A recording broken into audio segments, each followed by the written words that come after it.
সম্মানিত ভিউয়ার্স, আসসালামু আলাইকুম রহমতুল্লাহি ওয়া বারাকাতুহু। এই মুহূর্তে আমি রয়েছি বাংলাদেশের বৃহত্তর দ্বীপ জেলার ভোলা ইলিশা ফেরিঘাটে। দেখতে পাচ্ছেন এখানে রয়েছে ফেরি কুসুমকলি, ছেড়ে যাচ্ছে মধুচৌধুরীহাটের উদ্দেশ্যে ইলিশা ফেরিঘাট থেকে। দেখতে পাচ্ছেন যে দ্বীপ জেলা ভোলাবাসীর যাতায়াত ব্যবস্থা। এই যে ভোলা থেকে এই মুহূর্তে ফেরিতে দেখতে পাচ্ছেন অনেকগুলি বাস গাড়ি রয়েছে। তো এই বাস গাড়িতে করে হচ্ছে ভোলার অধিকাংশ মানুষ চট্টগ্রাম সহ দেশের বিভিন্ন জেলায় যায়।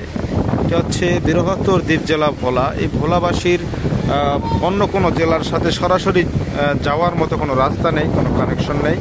তো এদের যেতে হবে এরকম ফেরিতে করে, তা না হলে ছোট লঞ্চ রয়েছে, স্পিড বোট, ট্রলার, এরকমের অন্য জেলার সাথে কানেকশন একমাত্র এই নদীপথ ফেরি কিংবা ছোট লঞ্চ রয়েছে, স্পিড বোট, ট্রলার এরকমের। তারা সরাসরি গাড়ি নিয়ে অন্য কোনো জেলায় ঢুকতে পারে না। এই ফেরিটি যে হচ্ছে তার উদাহরণ।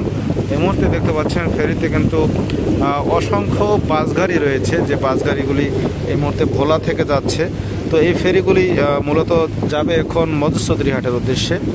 ভোলা লক্ষ্মীপুর মধুচৌধুরীহাট রুটের ফেরি, বেশ কয়েকটি ফেরি রয়েছে। কুসুমকলি, বেগম সুফিয়া কামাল, বেগম রোকেয়া, এই দুটি হচ্ছে বড় ফেরি, এবং কাবেরী, বেশ কয়েকটি ফেরি রয়েছে মানুষের যাতায়াতের জন্য। তো ভিউয়ার্স, দ্বীপ জেলা ভোলা, এই ভোলাবাসীর অন্য কোনো জেলার সাথে যেতে হলে, আবার বলছি, লঞ্চ এবং ফেরি, ট্রলার, স্পিড বোট, এতে করে যেতে হবে। তো দ্বীপ জেলা ভোলা এরকমের দুই রুটে অর্থাৎ ফেরি চলাচল করে। এক হচ্ছে মধুচৌধুরীহাট এবং লক্ষ্মীপুর মধুচৌধুরীহাট, এবং রয়েছে লাহারহাট, বেদুরিয়া লাহারহাট, এরকমের দুটি স্পট রয়েছে, ফেরি ঘাট রয়েছে, যাতে করে ভোলার মানুষ গাড়ি নিয়ে যাতায়াত করে, আসা যাওয়া করে। তো ভিউয়ার্স, এই মুহূর্তে রয়েছে ফেরি কার্নিভাল ক্রুজে। ধন্যবাদ সবাইকে।